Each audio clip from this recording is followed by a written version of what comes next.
Selangkah lagi Joe Biden akan dinyatakan sebagai pemenang Pilpres AS, dan tentunya ini tergantung dari raihan suara yang ada di Pennsylvania yang sampai saat ini digugat oleh pihak Trump untuk dilakukan penghitungan suara ulang, dikaitkan dengan ketidaktransparan yang terjadi di proses perhitungan tersebut. Kita akan melihat apakah nantinya akan dirilis di hari Jumat atau setelah Jumat. Berarti 2 atau 3 hari ke depan kita masih dapati potensi konflik dari ketidakpastian terhadap hasil Pilpres. Tapi juga jangan lupakan bahwa nanti malam kita akan menantikan dari Fed, yaitu terkait dengan kebijakan ekonomi yang juga kemungkinan potensinya tetap tidak akan berubah, suku bunga tetap akan dipertahankan, lalu juga dengan kebijakan moneter, dan mungkin saja tips ataupun notes yang tetap akan diajukan oleh Powell kepada pemerintahan, yaitu tentang pentingnya pakai stimulus lanjutan. Nah, kemudian kalau misalkan Anda ingat dengan apa yang sempat kita kupas beberapa waktu lalu, di bulan-bulan yang lalu sampai detik-detik terakhir menjelang Pilpres, saya sempat mengatakan siapapun presidennya, stimulus tetap akan muncul. Dan juga di awal pekan lalu Anda tinggal cek kembali email dari Agrodana Futures Official, tentunya terkait dengan weekly newsletter, di mana kami sudah menyajikan beberapa strategi ataupun skenario terkait dengan Pilpres tersebut. Ada 4 poin di situ, ada 1-2 terkait dengan kemenangan Biden, tapi dengan komposisi mungkin saja Senat dikuasai oleh Republik ataupun dikuasai oleh Demokrat. Dan poin ketiga dan keempat atau skenario 3 dan 4 adalah di mana kalau Trump memenangkan, lalu kemudian Senat dihuni oleh Demokrat atau dihuni oleh Republik kembali. So, perhatikan detail di sana, karena kemungkinan potensi yang akan selangkah lagi kita lihat adalah Joe Biden sebagai presiden plus Republikan sebagai penguasa Senat, atau skenario kedua di mana Joe Biden menjadi presiden lalu kemudian Partai Demokrat berhasil melakukan blue sweep. Cukup menarik.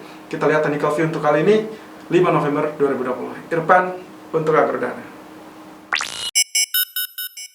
Kamis 5 November 2020 per jam 10:40 waktu Indonesia bagian Barat. Ini adalah grafik dari DXY atau indeks dolar daily chart. Kita langsung untuk mencoba untuk mendefinisikan apa yang akan terjadi selanjutnya. Setelah kemarin swing high cukup tinggi lalu kemudian terbenam kembali dan kembali ke titik awal sebetulnya. Tapi untuk kali ini kalau Anda lihat dari kondisi candlestick-nya sendiri, sebetulnya ini cukup menarik ya. Ini inverted hammer ataupun kita bisa sebut dengan shooting star.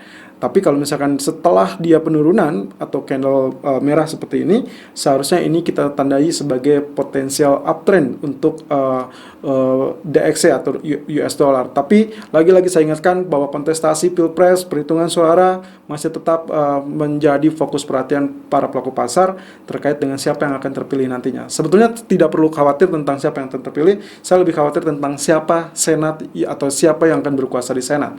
Oke, kembali dengan DXY sendiri, kita lihat di sini trend channel masih tetap menghalangi ya. Jadi kemungkinan potensi pergerakan ini adalah arah tengah masih bisa terjadi, atau mungkin saja dia akan kembali retest 93.03. Jadi apakah dia akan tes 93.90 lalu kemudian atau 93.00 terlebih dulu, atau memang dia akan melanjutkan penurunan. Itu yang akan menjadi tanda tanya kita. Tapi sampai saat ini kurang lebih outlooknya kalau kita korelasikan dengan apa yang akan dilakukan oleh Fed sampai at least 2023 seperti apa yang sempat disampaikan, maka kemungkinan potensinya outlook ini masih berada dalam skema penurunan. So, uptrend kemungkinan hanya berupa sebagai konsolidasi lalu kemudian dia akan mengalami penurunan. Nah, kemudian di grafik H4-nya sendiri, kemarin juga saya sempat men-share hal yang cukup menarik di sini adalah kemarin kita sudah sempat memperkirakan mungkin saja akan terjadi double top ya di sini, area ini persis di area 94.18, meskipun ada sempat tail sedikit lalu tertahan di zona ini adalah zona trend line putih. Kemudian persis juga dengan skenario kita, ternyata dia jatuh kembali. Pas turun, ternyata dia kembali dengan skema awal persis dengan apa yang terjadi di candle biru ini. Nah, kita tinggal lihat ya, apakah nantinya dia akan terjadi spike seperti ini apa tidak. Ingat bahwa kemarin terjadi spike ini dikarenakan ada berita tentang Senat McConnell, di mana dia dari Partai Republik kembali terpilih, dan itu mengancam koordinasi antara Senat dengan pemerintahan terkait dengan paket stimulus lanjutan. Lalu juga ditambahkan dengan potensi kemenangan Trump kala itu, tapi akhirnya terbenam kembali setelah ternyata keunggulan berbalik kepada Joe Biden. Nah, kemudian kalau misalkan ya, berarti ini ada kenaikan pun, ada kemungkinan potensi rally ataupun kenaikan sepertinya akan terbatas di area ini 93.80 lalu kemudian kembali sekali lagi tertekan. Atau jika memang ternyata dia berhasil menembus zona kuning ini atau trendline kuning ini, saya rasa yang paling memungkinkan 93.10 atau bahkan jauh lebih dalam sampai 92.80. Artinya lagi gold akan kembali mengalami kenaikan. Tapi kita akan lihat dalam beberapa waktu ke depan. Di grafik H1, nah ini yang paling mujarab sebetulnya kalau kita lihat. Saya sengaja menghapus trendline kemarin ya, karena ini sudah beberapa jam berlalu. Lalu kemudian kita coba lihat geser di bagian kanan. Nah di sini kalau Anda lihat zona-zona yang saya tandai dengan garis putus-putus, ini adalah zona support resisten. Dan kemungkinan kalau misalnya akan lihat dari ini pergerakannya, swing high, swing low, lalu kemudian swing high atau too high, kemudian dia swing low kembali. Korelasinya ini mungkin beberapa dari Anda berpikir ini seperti double bottom. Ya, I agree with that. Tapi coba lihat secara skema ya. Kalau kita lihat dari wave terakhirnya saja, ini penekanan, kemudian ini flat, ini mirip dengan bearish flag. Artinya lagi, atau bearish rectangle, kemungkinan potensi tekanan akan ada. Jadi kemungkinan spike hanya tertahan 93.63 persis dengan zona kuning ini, lalu kemudian akan kembali terbenam. Technical view gold 5 November 2020 per jam 10:53 waktu Indonesia bagian barat, high 1909.50 dan low 1901.90. Running price kini tertahan 1906.90. Oke, kembali dengan zona yang relatif sama, lalu kemudian dia spike juga kemarin tidak muncul lagi 1916, meskipun di pertengahan malam kalau kita lihat dia sempat cukup menjanjikan ya, area kenaikan sampai ini adalah kurang lebih 1912. Otomatis apa yang sempat kita sampaikan juga persis dengan strategi averaging di bawah, meskipun di pertengahan malam juga tidak terlampau dalam, bahkan tidak break low.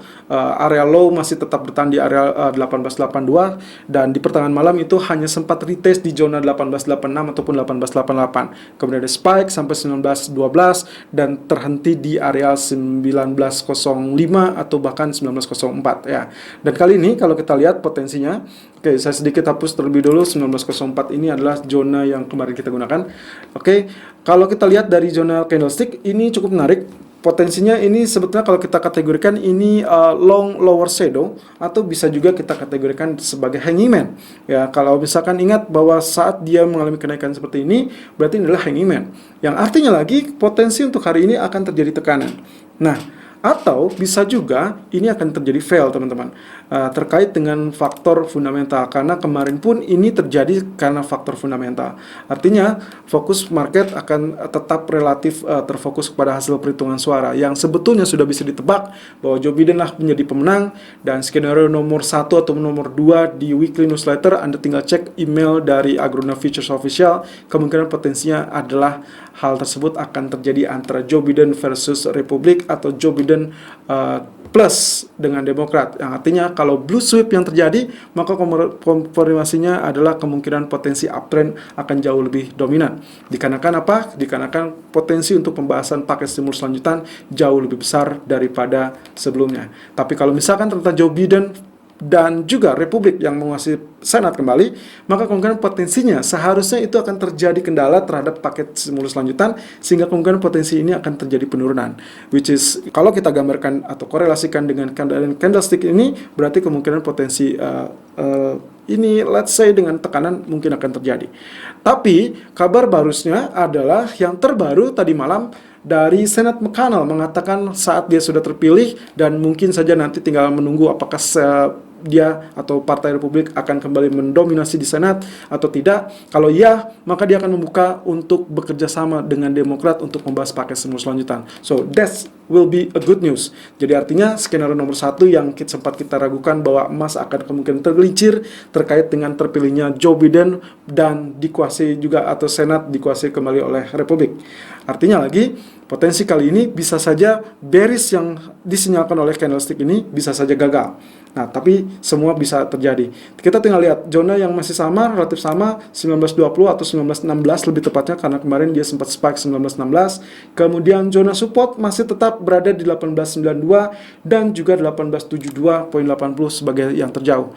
Kemudian di grafik keempatnya sendiri, arealnya lagi-lagi tidak bergerak, tidak berkutik di dalam zona trendline merah tersebut. Ya, ini kalau kita perkecil bentuknya seperti ini ya. Kemudian resisten kali ini berada di area 1911 teman-teman.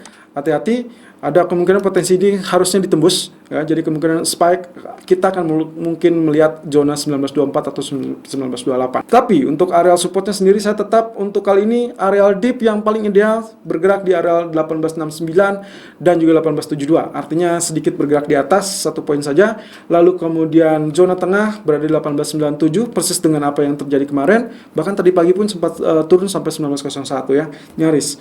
Lalu kemudian yang kedua adalah support kemungkinan 1882 1885, yang artinya lagi areal support masih tetap berlaku seperti yang kemarin. Jadi kalau misalkan ini di reject terlebih dulu atau terjadi penolakan terlebih dulu, kemungkinan dia tertekan sampai 97, lalu kemudian kalau rebound berarti ini saatnya dia akan ditembus.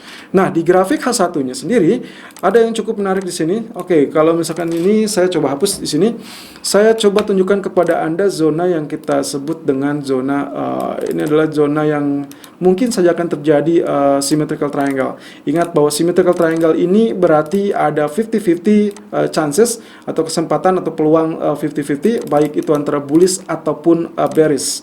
Tapi sampai saat ini, tadi pagi saya membuat ini sebetulnya dia berada di zona ya kurang lebih seperti ini ya, antara dia akan tembus apa tidak. Kalau kita melakukan perhitungan 1, 2, 3, artinya ini baru tes ketiga, biasanya ini akan terjadi penolakan terlebih dulu ya. Kemudian kalau misalkan kita lihat dari zona bawah 1, 2, kalau ini kita asumsikan diabaikan karena tidak tersentuh, maka kemungkinan ketiganya akan berada di area 1895 atau 1897, which is ada kemungkinan potensi di sinilah yang akan terjadi rejection. Artinya lagi, kalau kita lihat potensi penurunan buy on dip masih tetap berlaku untuk kali ini.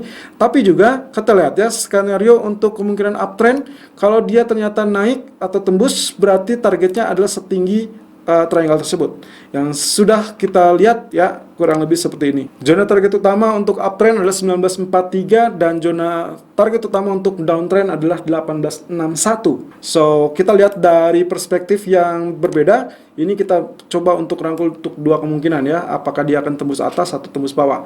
Kemudian untuk target 50% dari uptrend adalah 1925, persis dengan apa yang tadi kita sempat kupas di grafik daily, dan juga 50% untuk zona downtrend berarti akan berada di kisaran ya 1878 atau 1877. So itu yang akan kita lihat dari hari ini. Swing high, swing low tetap akan terjadi pelebaran ataupun volatilitas yang cukup tinggi. Jadi harap perhatikan ekuitas ataupun dana atau kekuatan danaan. Silakan lakukan buy on dip di kisaran 1894.50 ataupun 1897.50. Itu adalah yang kemungkinan potensialnya. Kemudian target pertama itu ada berada di 1904.60 dan target kedua 1913.50. Stop loss gunakan di 1888.00.